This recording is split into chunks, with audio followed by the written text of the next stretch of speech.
If you enjoy this video, please like and subscribe. January 1949 Great Plains Blizzard. The blizzard of 1949 is considered one of the worst on record for the Northern Plains. The first storm began January 2nd and continued through January 5th, with heavy snow, strong winds, and cold temperatures. Subsequent storms through mid-February produced enormous snow drifts that paralyzed much of the region.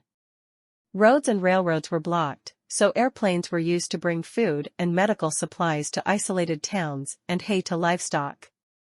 While only one person died in western South Dakota, 12 deaths were reported in Wyoming, 7 in Colorado, and 20 in Nebraska.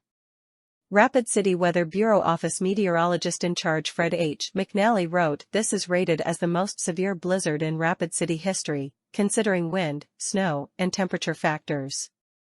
The average wind recorded by the Weather Bureau Airport Station, WBAS, at the Rapid City Municipal Airport, now Ellsworth Air Force Base, 10 miles northeast of Rapid City, on January 3rd was 51.8 miles per hour and on January 4th was 55.7 miles per hour with the highest single mile of wind 73 miles per hour. Note, the anemometer was located 19 feet above the roof of the office or 63 feet above the ground, compared to the current wind equipment at a height of 33 feet above the ground.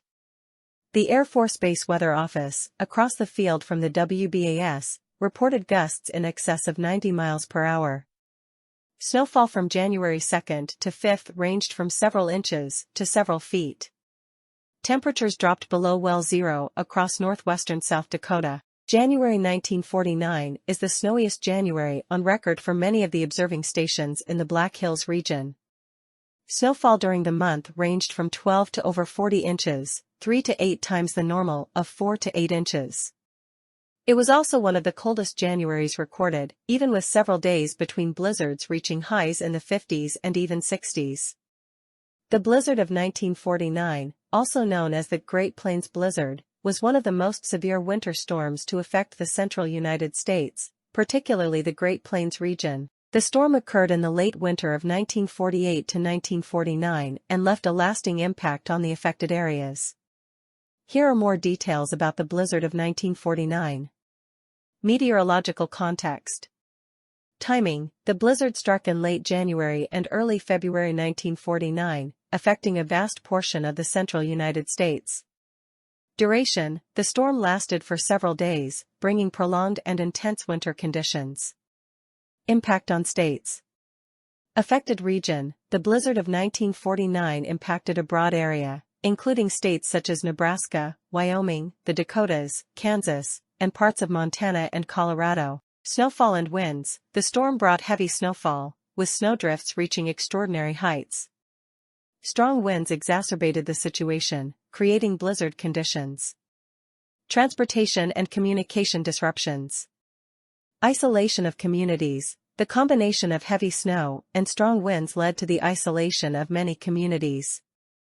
Roads were blocked, and transportation became nearly impossible. Railroad shutdowns: the storm disrupted railway systems, affecting the transportation of goods and people. Telecommunication outages: communication systems were severely affected, with disruptions to telephone and telegraph lines. Agricultural and livestock impact. Losses in livestock: the blizzard of 1949 had a devastating impact on livestock, particularly cattle. The severe cold and snowdrifts resulted in significant losses. Challenges for farmers: farmers faced challenges in accessing their livestock, and the storm's aftermath posed difficulties for providing food and shelter to animals. Human toll. Fatalities: the storm resulted in numerous fatalities due to exposure, accidents, and the challenges of navigating the extreme weather conditions. Stranded individuals: many people found themselves stranded in their homes, vehicles, or isolated areas for extended periods. Recovery and aftermath. Clearing roads: after the storm subsided, extensive efforts were made to clear roads and restore transportation routes. Snow removal operations were challenging due to the depth of the snowdrifts. Community resilience: communities demonstrated resilience in the face of adversity, with neighbors helping each other and collective efforts to recover from the impacts of the blizzard. Long-term significance. Historical memory. The blizzard of 1949 left a lasting impact on the historical memory of those who experienced it. It became a benchmark for severe winter storms in the region. Preparedness lessons. The storm highlighted the importance of winter preparedness, both for individuals and communities, and influenced future approaches to dealing with extreme winter weather events. The blizzard of 1949 serves as a reminder of the challenges posed by severe winter weather in the central United States and the resilience of communities in the aftermath of natural disasters. The term Great Plains blizzard is often used generically to refer to severe winter storms that have occurred in the Great Plains region of the United States. However, one specific event that stands out is the Great Plains blizzard of 1949. This particular blizzard was a historical and devastating winter storm that affected a large portion of the central United States. Great Plains blizzard of 1949. Timing and duration. Date: the Great Plains blizzard of 1949 struck in late January and continued into early February of that year. Duration: the storm lasted for several days, bringing extreme winter conditions to a vast area. Affected region. Geographic extent: the storm impacted a broad region, including states such as Nebraska, Wyoming, the Dakotas, Kansas, and parts of Montana and Colorado. Great Plains impact: given the extensive reach of the storm, it earned the designation of a Great Plains blizzard. Meteorological factors. Snowfall and drifts: the storm brought heavy snowfall, resulting in deep snowdrifts that blocked roads and disrupted transportation. Strong winds: the combination of snow and strong winds created blizzard conditions with low visibility, compounding the challenges faced by residents. Transportation disruptions. Road closures: roads and highways were blocked by snowdrifts, isolating many communities and making travel nearly impossible. Railroad and telecommunication issues: the storm disrupted railway systems, affecting transportation and communication. Telecommunication systems, including telephone and telegraph lines, experienced outages. Impact on agriculture and livestock. Livestock losses: the severe winter conditions led to substantial losses in livestock, particularly cattle, due to exposure and challenges in providing adequate food and shelter. Challenges for farmers: farmers faced difficulties accessing their fields and providing for their livestock in the aftermath of the storm. Human toll. Fatalities: the storm resulted in numerous fatalities, with exposure, accidents, and the harsh conditions contributing to the human toll. Stranded individuals: many people found themselves stranded in their homes, vehicles, or remote areas for extended periods. Recovery and aftermath. Clearing operations: after the storm, extensive efforts were made to clear roads and restore transportation routes. Snow removal operations were particularly challenging due to the depth of the snowdrifts. Community resilience: communities demonstrated resilience in the face of adversity, with individuals helping each other and collective efforts to recover from the impacts of the blizzard. Significance. The Great Plains blizzard of 1949 left a lasting impact on the historical memory of those who experienced it. It became a benchmark for severe winter storms in the region and influenced future approaches to dealing with extreme winter weather events. The challenges posed by the storm highlighted the importance of winter preparedness and community resilience in the face of natural disasters. Here is one first-hand account of the Great Plains blizzard of 1949. If you enjoy this video, please like and subscribe. The blizzard of January 1949. In Fort Francis E. Warren AFB, Cheyenne, Wyoming. This is my account of living through a historic blizzard in Cheyenne, Wyoming in early 1949. Written by Mr. Wayne Park of Montgomery, Indiana. After completing basic military training at Lackland Air Force Base in late 1948, I was given orders to attend a technical school in Wyoming. Shortly after being home in Indiana for the Christmas holiday, I took a train to the Air Force Base Fort Francis E. Warren in Cheyenne, Wyoming. Shortly after arriving at the Air Force Base, we got hit with a major blizzard. In those days, the technology for weather forecasting was quite basic. In fact, I don't think we even had a TV at that period of time.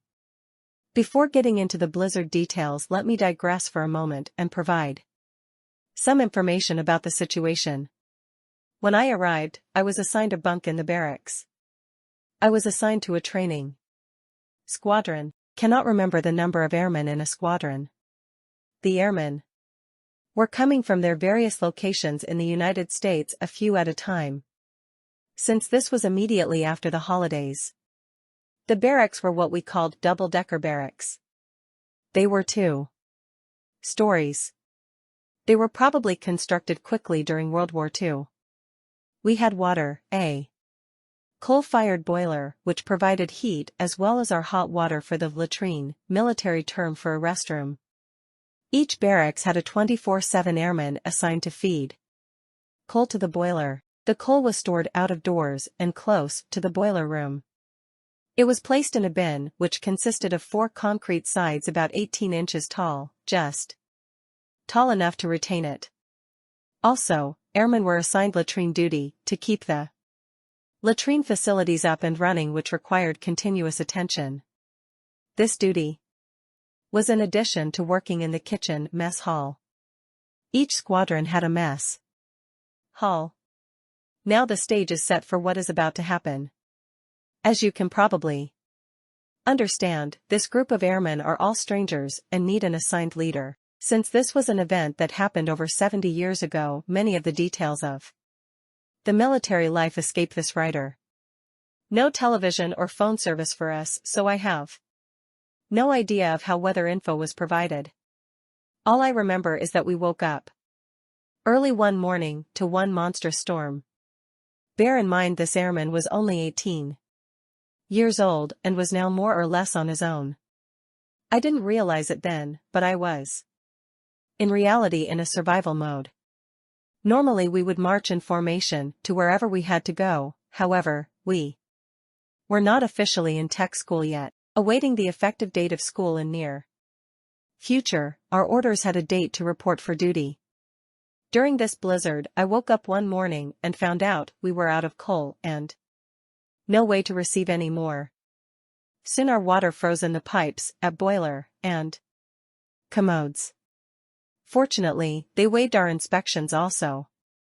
Slowly our barracks became cold, then colder and colder. We soon found out that snow would drift through the cracks in the walls of the military barracks. They were tar paper covered and snow drifted through the cracks. We slept in our long johns, our wool pants and shirts, and an overcoat at night, plus we used all the blankets we could find on us. Since the barracks were not full yet, we had access to the mattress of some of the other beds and placed that on us too. Between layers of blankets, those mattresses were only about 3 inches thick, so worked pretty good as a buffer. Of course, we slept with our stocking caps and gloves on. In case you do not know what long johns were, they were made of wool, and the back side had a pretty large flap on it with buttons for access. It was quite handy, so you did not have to remove any more clothing than was necessary for emergency use. In the midst of the storm, many of us volunteered to perform KP, kitchen police, or patrol, so we would have quick access to a restroom and of course food. As I remember, I think they kept the mess hall open 24/7, so we would have access to them. We were not permitted to sleep there though. One day I headed to the mess hall, which was only about 1,000 feet from our barracks, and got disoriented and had great difficulty in finding my way. That was a scary moment. Under the conditions, I used my instinct, which was a guess at best, but did finally arrive at the mess hall. The blizzard lasted for a long period of time. To the best of my recollection, the temps got to 30 below zero. The snow was up to the edge of the roof on the first floor of the barracks. That would be above the top of our windows at the first floor level. Putting this into perspective, the airmen on second floor could walk out of their rooms directly onto the snow without using the stairs at each end of the barracks. When we had a break in the weather, they started clearing the main streets at the base. Once the conditions permitted, our classes began. always marched to class. And other places we went as a group. One memory I have of marching to class was that the road surface was pretty slippery, yet according to military discipline, we still marched. It always seemed to be windy, and we had one airman that was not very big but did meet the minimum weight limitations. On occasion he couldn't maintain marching steps due to wind and he would be blown out of formation. We had airmen in the platoon that would go out of formation and bring him back into formation. I can still see him sliding backward and going out of formation. In spite of the blizzard, I survived and got orders after graduation to report to Bowling Field in Washington, D.C.